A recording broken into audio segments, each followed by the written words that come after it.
Our guest today is Toks Aruoture.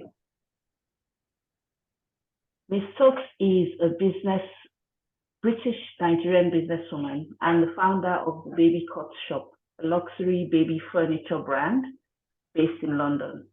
She also hosts the acclaimed podcast Living Inside Out with Toks. I've actually just finished having a wonderful interview with her for the Storytellers and Changemakers podcast, which you can check out later. But today we're going to talk specifically to freelancers, and her talk today is on the mindset of a risk taker. Hi, Toks. Hey, how you doing, Emma? Not bad, not bad. How are you? I am very well. Lovely to be here. Thank you for giving us your time. You are a busy woman, but luckily for us, we were able to work out something for you to come and speak with us.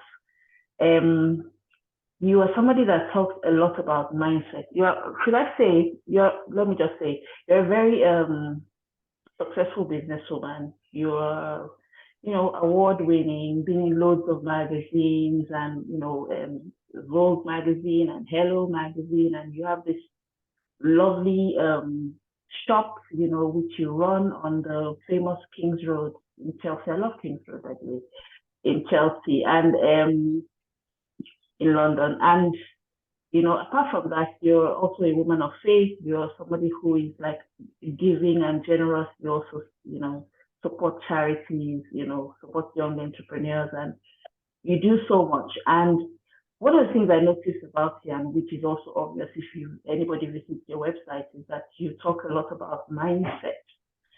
So I thought this would be you would be a great addition to our lineup of speakers to just cover what it takes to the mindset that you need to run your business, to start your business, to transition your business from just, should I say, average to great. Yeah. So, welcome, Toks. Thank you. Thank you for having me. Yeah. So, let's talk about when you make the decision to transition. Talk to us about decision.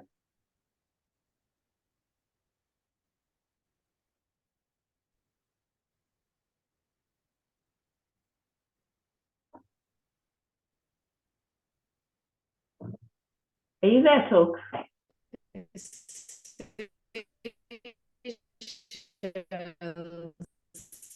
Oh, I can hear you. Can you not hear me? Can you Okay, not hear I me? just started hearing you. Oh, you. So, can you start oh. again? Yeah. Okay. So the question was on what was the question? Decisions, how Yes, to yes. Because when we spoke earlier, you talked about decisions, and I thought that would be a great place to start. okay. We're talking about freelancer to And CEO. transitioning Yeah, from a exactly. freelancer. So the Yeah. first is to recognize that the decision to transition is a valid one because every desire that you have is an offshoot of your ability. So you have a gift within you, uh, and your gift has given you visions and pictures of your future of what you want, and it's felt by you in the form of a desire or a yearning or a longing. I say that because it's important for you to know that your desires to transition are valid. Why is it important? Because transitioning comes with its own set of challenges. And it's in that space of stormy seasons and challenges and difficulty, that's where doubt begins to grow. And doubt can only grow if you are uncertain that you should be doing this in the first instance.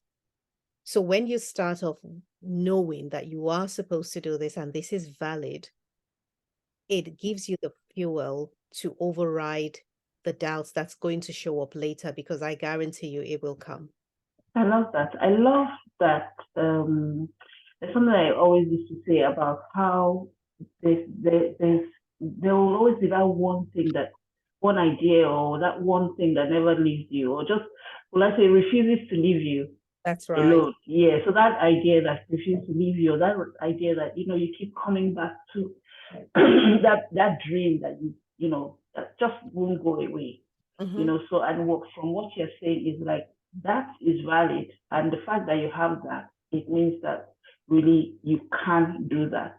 That's right. If you couldn't do it, or if it was not a possibility for you, it wouldn't be there. It wouldn't be in your heart or your mind, and it wouldn't linger like that and be so strong in your Ex- mind as, like you said, like having a desire. That desire would not be there, yeah. and that, so what, I hear you saying is that for somebody who wants to do something, or who wants to do something that's a bit outside themselves, for the fact that you want to do that thing, it's a valid desire, and it's Yeah. something that you can and should pursue.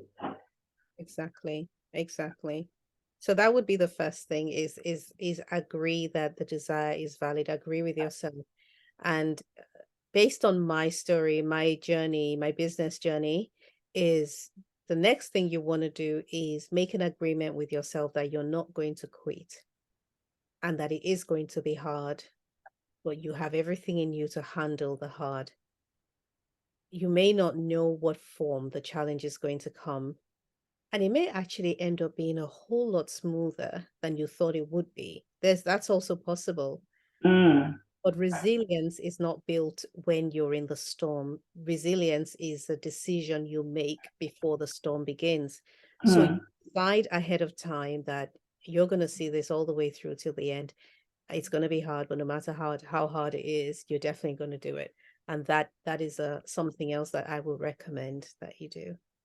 So it's almost like seeing the picture of what you want to do even before you even take the first step, That's literally. right. Yeah, yeah. You visualize where you're headed. You make it as clear as can be. I love vision boards. I've got a vision board. I'm even looking at it now. You make a make it as clear as you want to. You can either write it down. An exercise that I recommend, which I uh, teach my students on my courses, is write a day in your life. Write a day in your life in the present tense as though it already happened. And the Mm, day in your life is going to look like what you think your life will look like, or what you want it to look like when you have transitioned out of being a solopreneur, which means that on that day in your life, you're going to talk about the staff that you're managing or you're overseeing. You're going to talk about collaborations you're making. You're going to write about what your office looks like and how excited you are. and right from when you wake up in the morning, what you see, what you hear, what you smell, what kind of bed are you sleeping on, what's Everything. your routine, everything. Mhm. So I'm you definitely going to do that exercise, and I'm it's a going to try and powerful, organize for yeah. us to do it together. I'll find a way for us to do it together, because I think that would be actually a great, Hmm. I think something that can really help people. Hmm. So when you write that a day in your life, when you write that day in your life, what do you find happens with the people that you work with when they do that? It's very empowering. Every single person that does it, the next question I ask is, so how do you feel? So this is done when I first teach it is done live in person or on Zoom, and I give them a space of time, about 15 minutes or so, to write. And I say, how do you feel? And there are smiles all around. They're like, I feel like I can do this.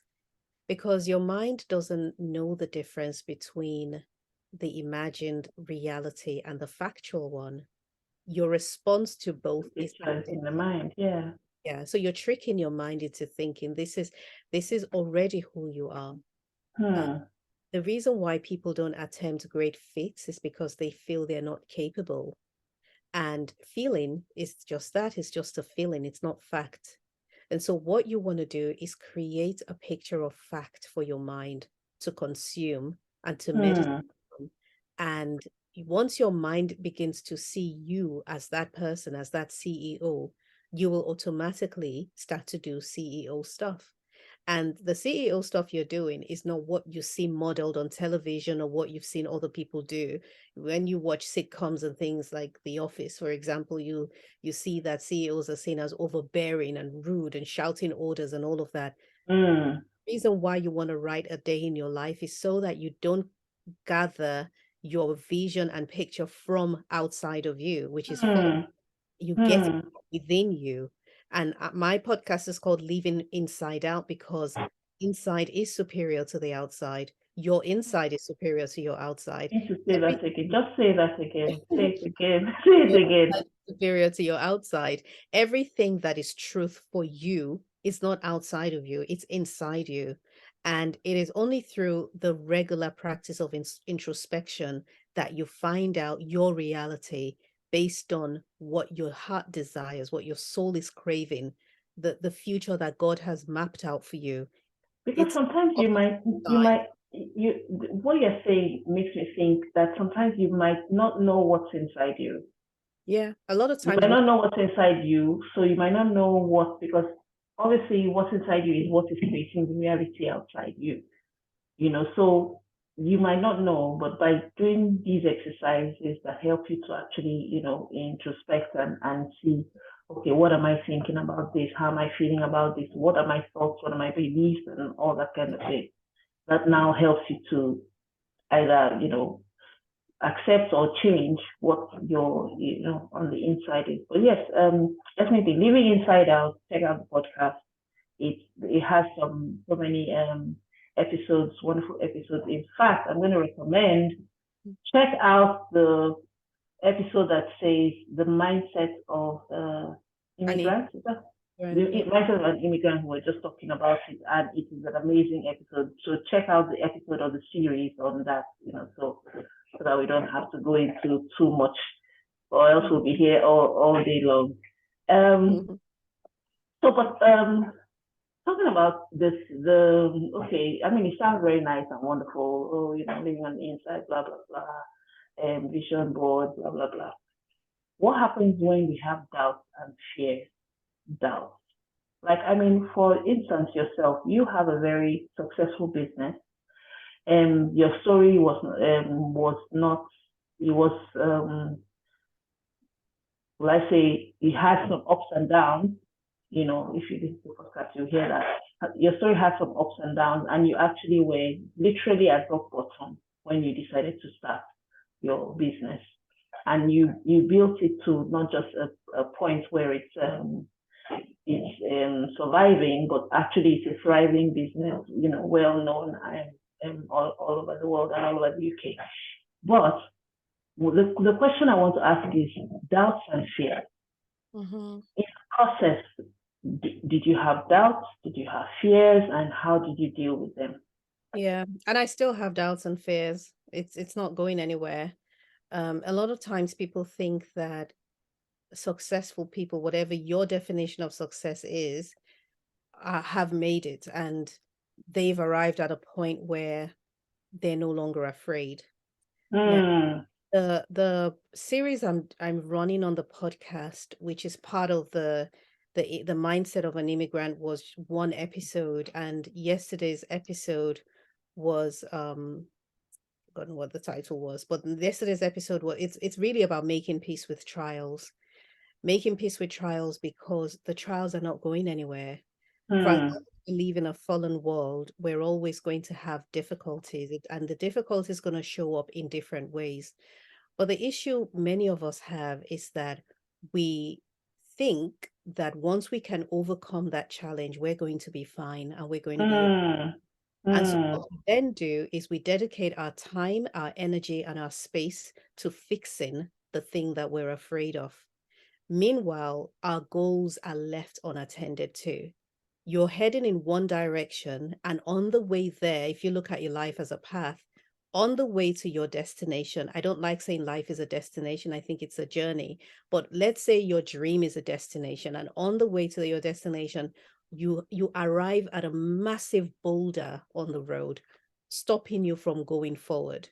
Hmm. What people do is they then drop everything and either begin to hack away at that boulder so that it can get out of the way so they can have a perfect straight line to where they're headed, or they Hmm. turn left or they turn right and they go in a completely different way. They say that wasn't possible. We're going to do a different dream. We're going to start with, Or another thing you said that, oh, that wasn't meant to be. yeah, that's it. So Yeah.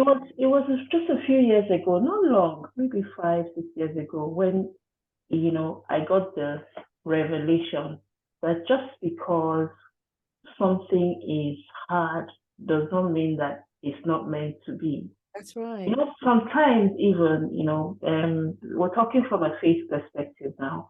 Sometimes God tells you something or God shows you something and or says, this is what I'm giving you, and you say, okay, thank you God for giving me this thing. Now I'm going to go for it. And then you now find it hard.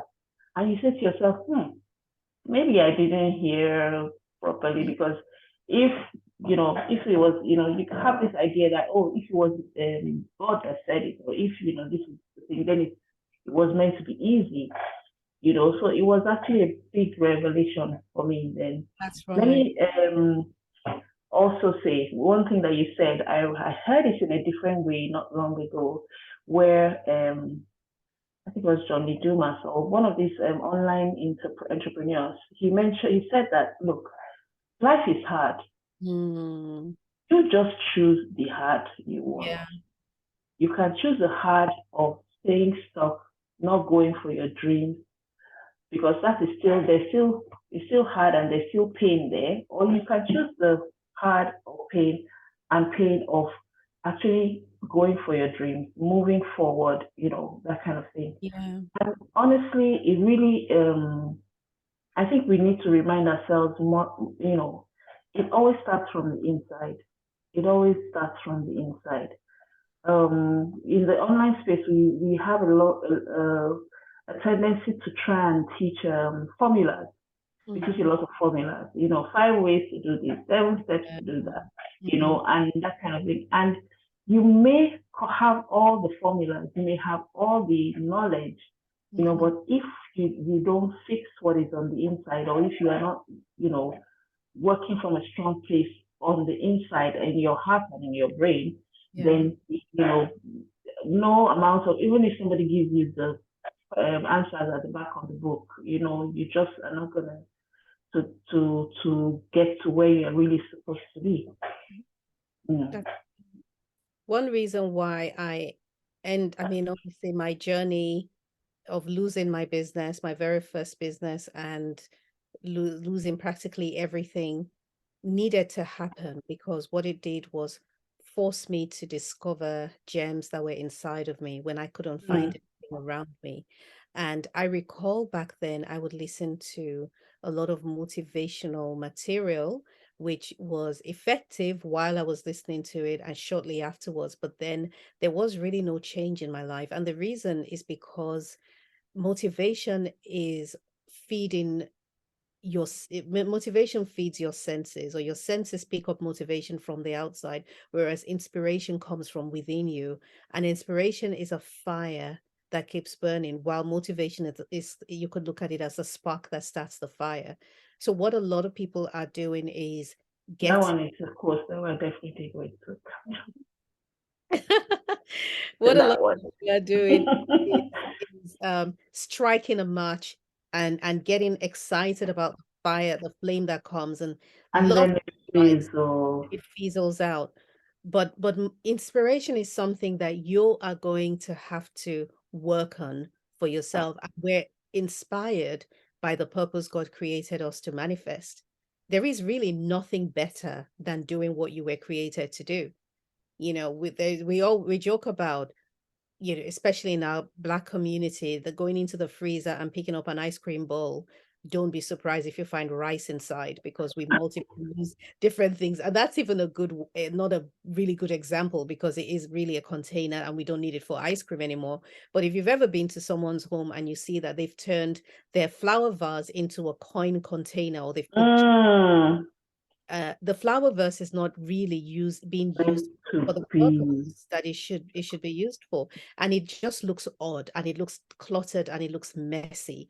But when you see a bunch of fresh flowers in that vase, then you admire it, and all is well with the world, and there is a sense of harmony, and this is how it's supposed to be. And it's the same with us as well. Nothing brings us joy more than doing what we were Doing created what you're to meant do. to But do. then we were not Yeah. given a manual when we were born, and we are not born knowing what we want to do. Some people discover when they're young that that's what they want to do, or that's what they were created for. But many of us discover these things as we go along. The only way you're going to discover it is if you find out what it is and it's inside of you. So you've got to practice introspection. You've got to stand back and observe how you handle challenges. Don't just go into it with your head and just try and, fight your way out of it. Watch and see, stand back and watch yourself and say, how am I responding to this situation? And I feel like I've gone totally off topic here, but I felt like I needed to say No, that. I think we Because needed of to hear me. that. We need to hear that. Yeah, Yeah. yeah. Yeah. So, mhm. Please carry on. Say more words. Say Okay. more words. So that's the thing, is recognizing that on the path it's going to be difficult, but it's not going to be impossible. When people reach that boulder on the street, on the way there, then they start hacking away at it. The one, you're losing time. Two, you are losing energy, because the energy meant for building your dream is now being used to fight a challenge. And a lot of times, when I talked about the immigrant mentality in the episode, I think it's episode 76, it really is the need for comfort. And now I now recall what yesterday's the latest episode 78 is called, Comfort, the Thief of Destinies. And I saw it today. Yes, on your side. Yeah. and while we have right now, the conversation in our in the world today is about mental health and looking after yourself and resting, and that is absolutely necessary. But comfort is not the same as resting and looking after yourself and not overworking.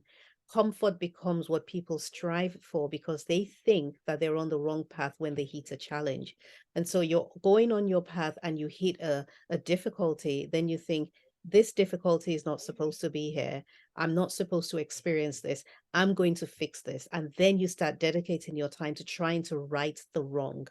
Whereas if you look at your life more holistically and accept that there will be challenges and it's okay, you will have the space to decide what to do with what you see when you hit that challenge. Do I try and get rid of it? Do I correct it? Do I go round it? Do I go on top of it? Do I wait for it to fizzle out? Hmm. Decisions that we have the power to make. But if your mind is crammed full with, I'm not supposed to go through problems. I'm aiming for comfort and I'm aiming to get better, to feel comfortable, or my journey is not supposed to have difficulty on it. That was a lie that I believe. I have a couple of episodes called Lies We Believe and the Truths That Set Us Free. We Hmm. believe a lot of lies that We may have do. been passed down to us from family, from from television, from songs. There's a song I love to quote that says, if it's love, it will last forever. That's a song, and many of us believe songs. We believe movie lines. What We happens do. You know, the other day. Oh my goodness.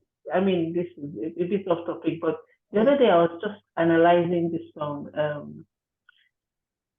I Will Survive. You mm, know, mm, I was like, you really shouldn't just believe it, But it's like, oh, I'm so afraid. And then you're like, you just accept that, oh, that's the way to sing, that's the way to. I looked at it. I'm not even saying there's anything wrong with the song, but there was yeah. just something that they saying. I was like, Mm. are you sure, Yeah, really? that's Should a I good think this question. way? Yeah, Yeah. should I think this way? Is this the way I would? In fact, I actually was also thinking about another song where the person sang and said, I'll be your substitute. I'll be Wow. your substitute. Oh, the girl has broken your heart. I will be your substitute. And I'm Wow. like, Yeah. you just pick No, up things and you don't realize that it's it's influencing you. You know, absolutely. Yeah. You're so feeding your so mind so basically with yes, it. Yeah. yes. So that's just No, you're absolutely right. We've got to guard the conversations that we hold with people. We have to guard the words that we're reading and hearing, because they become instructions to the mind. The mm, is the mind is your it's a processor for information. It's a processor of ideas. It's funny. There was a lady I was listening to not long ago. She talks about mindset a lot, and she said how she said to herself, "Oh, I'm seeing all these on social media. All these other internet entrepreneurs, and they're traveling. They're going to Bali, and they're going to all these exotic places and working from their laptop." And she decided that this is the way that she has to, and she got herself into a lot of trouble Well, from doing that, it was just wasn't meant for her, yeah, but she thought I mean, by the time she had, after a few months, she had run herself ragged, fallen ill, and it was just not, but this was what she thought was what success yeah. looks like, Hmm. and it's just me from the images and from the stories that you hear people say, and you don't question, and you're like, okay, this is what it's supposed to be, or me too, kind of thing. And we do get a lot of that on social media. So it's almost that entitlement, like, yes, I'm supposed to be comfortable. Oh, Yeah, my office should look settle. like this, or my space should look like that, or I should be doing this. This is what this is what my life would look like. Which actually brings me back to repeating what you said, which is that please, we should do that one a day in your life, Yeah, because you are the one who decides what you want to do or absolutely. what you want your life to look like. I mean, there's not criticizing anything or whatever, but you decide. Not it comes from the inside, not from the outside, like you said. Yeah, So, absolutely. With the lady, the example you just gave, that's an example of your inspiration coming from outside of you and not within you. And there's nothing wrong with the Bali trips and all of that, but those were birthed supposedly out of the desire of the person who went, not your desire. And you've mm, birth your dream from within you and not look at other people and use that as fuel to keep yes, you. because she said to herself, "This is what success looks like," which is still brings us back to that thing. What when I asked um, folks on the podcast earlier, and I said, what would you say to somebody who is a freelancer that wants to transition to CEO? The first thing that she said, that we said rather, is that you first of all have to define what being a CEO looks like to you. Mhm. What it looks like to you might look different from, like, for me, I was thinking, oh, it would be nice to just be me and one or two assistants. And I'm not, it's not a big corporation. So people have their different things, some people want to build an empire, some people want to, be able to have time for their family and all those kind of things. So it's what it looks like to you, not what from the inside, not from the Yeah. outside. So we've talked about. Do you have any success stories to tell us about, maybe people that you have helped to work on their mindset, and what did they do and how did that help them? I have a few. I mean, I've had people, goodness, quite a lot of people, to be fair. I can't even pull out one particular story, but I've had people who have started businesses uh, after being afraid because their minds were layered with lies that said it couldn't be done or the reasons why it couldn't be done. So quite a few people, have come back to me. Either I've worked with them directly or maybe they just heard me speak somewhere and they come up and say, because of you, I began this charity, or because of you, I started my business and I changed the way that I work or my relationship with my husband, and my husband has to thank you. And all of those are wonderful to hear. It's great when you can see that your life is making an impact on people. But at the same time, I really do try to stay grounded because it's important that my life, I'm not really one of those that believes in large numbers. I don't think that I have to impact 1 million people for it to be relevant, but I know that Yeah. I was sent to earth to impact some people. And my concern is that I reach those people, and I believe the those only way that people. I do is by being authentic, because if I'm authentic, then they will recognize what's inside of me and be attracted to what's inside of me. And inauthenticity is when you wrap yourself and embellish yourself with a picture of who you are not, so that you can be more attractive to other people. And many of us practice inauthenticity. And So that was actually something because obviously when we were getting ready for this talk, I kind of went to study some of the things that you talk about and all that kind of thing. And that was one thing that I couldn't, to be honest, I struggled to understand what okay. you mean about authenticity. I was like, when it comes to mindset, where does authenticity come into it? So can you talk to us a bit about that? Yeah, absolutely. So being authentic is really showing up as you, the true version of yourself. Because of life's experiences and sometimes trauma, sometimes just difficulties in life, sometimes it's just being raised in an unhealthy environment. And our experiences end up layering the floor of our mind. So your mind is where your thoughts are birthed out of. And if you had a mind that had no mindsets in it, and a mind was just pure like the mind of a child, then your thoughts will be healthy, and your thoughts drive create emotions, and your emotions drive your actions every single time. And so our action and the results of our actions is a result of us having specific thoughts. But you see, if the thoughts are coming from a mind that has been layered with lies, layered with bad experiences, layered with trauma and all sort of stuff, what is growing from that base, that new level that you have, is not healthy. But it really doesn't matter that it's healthy or not healthy. A seed is always going to bear fruit after its own kind. So if I planted an orange seed in the ground, I'm only going to get orange. There is no amount of watering and anything I can do that's going to convert that seed into a pear tree. It's only going to be an orange tree.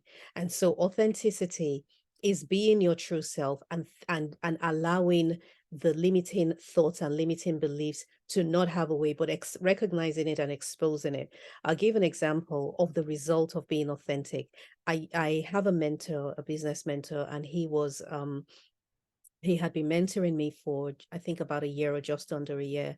And this particular day, I also mentor people, and I had a meeting with my mentee, and I was wrapping up. I was really excited about where she was headed. And we put some benchmarks and things she needed to do. And I was like, oh, this is going to be so good. And coincidentally, I happened to be going to my meeting with my mentor straight from there. This was in central London. And so I'm packing up and putting my coat on, and I began wondering, what changes have occurred since I've been mentored by this person? And I thought, not much has changed. My business hasn't changed. Well, he is a very successful businessman. He has been the CEO of some major brands in the UK. So it's not him. He's not the problem. It must be me. So I then begin to dig deep inside me, and again, being introspective, ask myself the very honest and difficult questions. What is the problem? How are you showing up? What happens when you go to him? I went down to the root, and I realized that whenever I was with him, I felt a sense of inadequacy and smallness, because here is this giant in the industry and here is me. And every time I was in his presence, I felt dwarfed by him. And because I felt dwarfed by him, I felt uncomfortable. And my goal in those meetings became to get rid of that discomfort. And how did I get rid of it? By talking about my wins. I'm like, oh, I had this celebrity client the other day, and oh, I did this sale the other day, and this company contacted me the other day.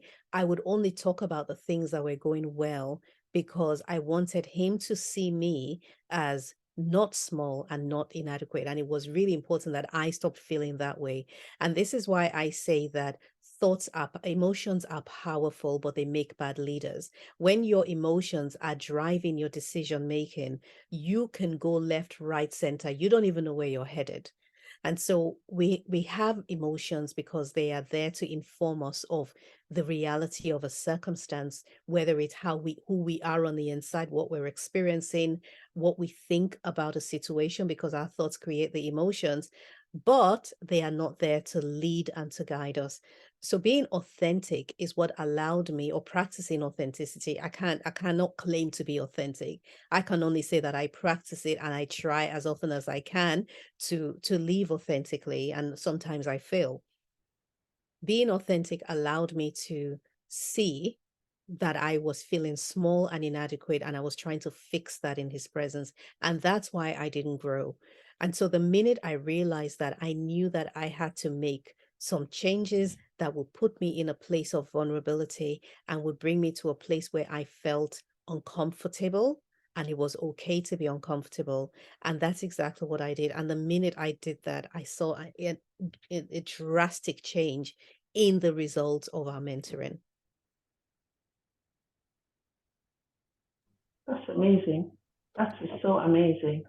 You Mhm. know, I couldn't make the connection between being authentic and how it helps, your mindset and all that, Yeah. but really what you're talking about is, well, what I'm hearing is like really showing up Yes, as that's your true self, yeah, yeah, yeah. because And that's there's a really mindset powerful. there. Yeah, and it's okay to be vulnerable, it's okay to be uncomfortable, Yeah. but as long as you show up, and then being honest with yourself Hmm. as well about how you feeling about things, or instead of trying to cover up or Absolutely. or pretend, but like really being honest with yourself to say this is the way. And This is. also bringing yourself to the table as yourself. You know, Hmm. when I first started my business in the UK, I didn't have my photograph on Twitter. I didn't have my name next to my business anywhere because I didn't want people to know that I was a Black woman. I felt that because of my audience, my clientele, that they might be put off by the fact that I was Black. I don't, no one ever told me that. I grew up in Nigeria, where in Nigeria, there are no Black children, there are just children. We don't see our own color because to us, we're just people, and which is really what the case is. Exactly. It's We're not true. defined by our skin color, not at all. And that is a benefit and a privilege that I had that I don't take lightly, because it means that there are circumstances that I am not burdened by, because I don't put myself into I don't put myself in a I can't remember the word now, into a specific type of hole or a box. I don't allow myself to be boxed. I'm not boxed mentally. Maybe I should put it that way. However, when I first I mean, started, you really said in a few words what the way I feel as well. I used to joke when I first came to live in the UK. I've been in the UK for almost 20 years now. I used to joke, I was like, oh, it's only when I came to the UK that I realized I was Black. right, right, Yeah, because I was like, oh, never really think about it. you don't Never think really been, about it? like you said, been burdened by it, but you really Yeah, explained it. And that kind of helps you not to hold yourself back in certain ways, or not yeah. to feel that you don't belong in certain places, so it really, Absolutely, yeah, absolutely. yeah, But then yeah. for me, after a while, I began to feel self-conscious, and I began to think, in my business, maybe they're not going to accept me because I'm Black. And because of that, I hid my face from Twitter, and I didn't have my name anywhere near the business. And then there is also where people talk about, there is a phrase which I don't really like. It says fake it till you make it. And I didn't want people to know that I was a one-man band. I didn't want them to know that it was just me running this business, because on the outside, it looked beautiful. This was it was just when I first started, and it was online, and it looked amazing, because really my company was the pioneer in luxury baby furniture in this country. There was nothing quite like that, nothing like that at all. And so I thought that it would devalue the perception of my business if people saw my skin color. And that was a lie. That was a lie that I had picked up and I believed. And that lie sat on the ground of my mind, and my thoughts and my actions began to come from there. So it meant that there were opportunities I missed because I didn't want to come as my full self. Now, when you're authentic, when you practice being authentic, people see beyond the surface of who you are and what you bring to the table, and they see your soul. They connect with the truest, purest part of you, which I believe and I see as a part of God, because your spirit is one with God. And so they cannot find a better version of you anywhere else than who you are on the inside. But if you're hiding that person, if you're hiding that thing, and you think you're not good enough to the point that you want to embellish yourself, you are doing yourself a serious disservice, because you end up being a caricature and a version and a copycat of somebody else that already exists, or a combination of personalities that doesn't even make sense, and you give off vibes of confusion and uncertainty.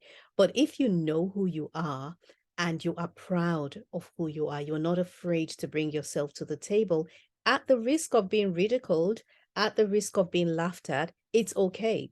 There's a story that Steve Harvey told that I know, not Steve Harvey, TD Jakes, Bishop TD Jakes told, which I love and I repeat frequently.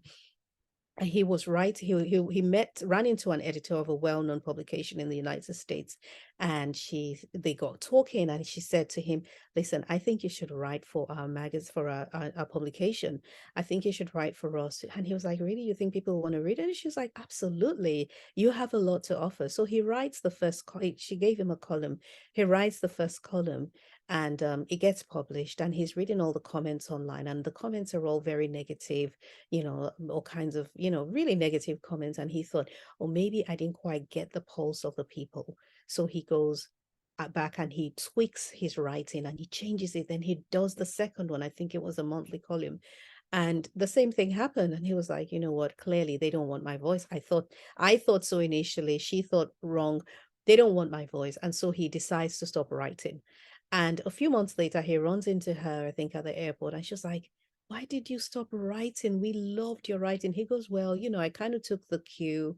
I didn't think that my work was what people wanted to read, judging by the comments.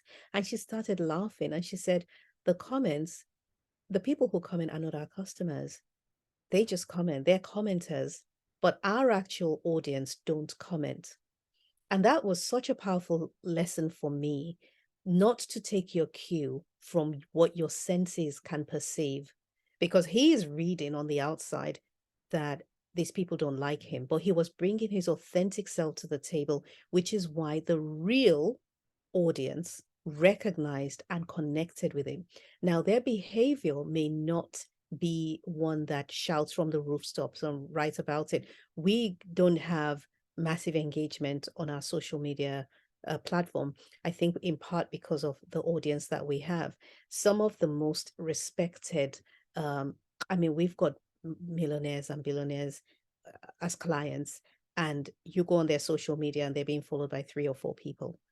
So the world is so used to using numbers and beauty and external factors to judge the validity of a thing or a person.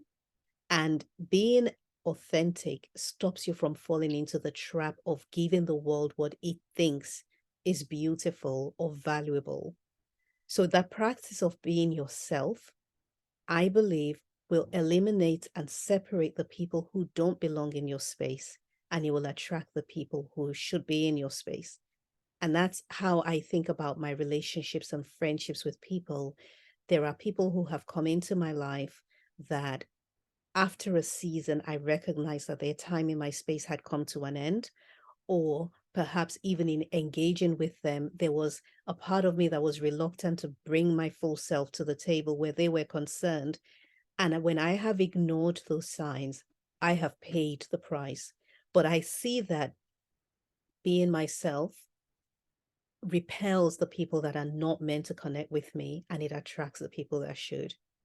So I hope that explains authenticity a little bit more. That is wonderful, and I think a great place for us to begin to tie things up. I mean, what you were saying initially, after some time, I was like, okay. Like for instance, now I'm sitting down in my kitchen, I'm wearing my hoodie, and I was just saying to myself, I was like, why didn't I thought that when it was time to start recording my interviews, I would call a makeup artist, they'll do my makeup for me, and I'll wear a special dress and I'll make sure I have some kind of special backdrop and everything because it's my, virtual summit and you want it to be professional and everything, But I was like, but then, when you started talking about it, I was like, okay, that's the thing, when we try to um create this image that might not even be our true selves, and we don't, show up authentically. Funny enough, the first interview that I did, yesterday, day before, I didn't see her name on my calendar till it was 30 minutes to the time. So I was like, oh my God. So I had to literally throw on another hoodie and just put lipstick on my mouth and jump on the call, And I was like, this was not the plan, or this was not the plan, But the thing went so wonderfully, it was so fantastic, and I was like, okay, we do this. Why do we do this? Trying to create an image like what we are or what we have is not good enough, So we try to create this image or this persona or this thing, and we do. It's I know you might not even understand what I'm saying, but the I do. people I that get are it. in the online space, in Yeah. my world, they really understand it because there's so many examples of that, so many samey, because you just copy, you get the stylist, you look at what you see on the outside and you try to model it. I mean, there's something to be said for that, but if that is the only substance that you bring, it's not, you're doing a disservice to the people that you are called to Absolutely. You're serve, as it misleading. were. I, I Yes, absolutely. yes. And your Okay. skin is glowing and you look beautiful. And Thank you, you thank don't you. need the And by the makeup window, yeah. Thank you very much for saying that. Yeah, thanks. Sadly, we have to end this now. So before we go, I know that you have a freebie for the audience, but I will put that somewhere around. You will find that somewhere around this page. But I want to encourage everybody to please check out the podcast. That's like, this is for you just to continue this conversation. Check out the podcast, Living Inside Out with Toks, and you're going to get some really great nuggets. So do you have any last words? Where can we find you online? Toks, sorry, before you answer that, Toks has a number of programs as well for women on mentoring, mindset, journaling. I know we're going to talk a bit about writing. You know what? I'm going to just give me. I have a call that's going to start in 4 minutes, but I have to send a message because I would really like you to just say a couple of things, a couple of words about writing in this process. What part does writing play in this process? And then after that, you'll tell us where to find you. We'll call Okay. it tonight. Okay. So writing it's just I use journaling to empty my mind on paper so that I can see what's going on in the mind. There's a saying we have in business that says you can't work on a business while you're in the business. You've got to come out of it. And it's the same thing with working on your mindset, finding out what's going on in your mind. The Americans have a term they coined called a brain dump, which is you literally empty your mind on paper.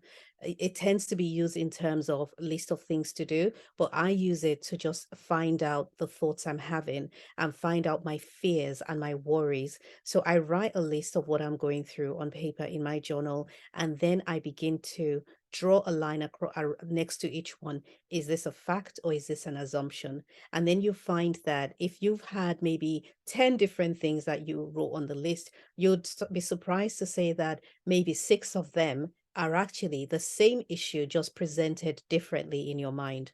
And Oh then wow. remaining two of them are probably assumptions. They're not like, you assume that you're going to be thrown out of your house. Has that happened? No. Have you received a letter saying you should get out of the house? No. So that's an assumption.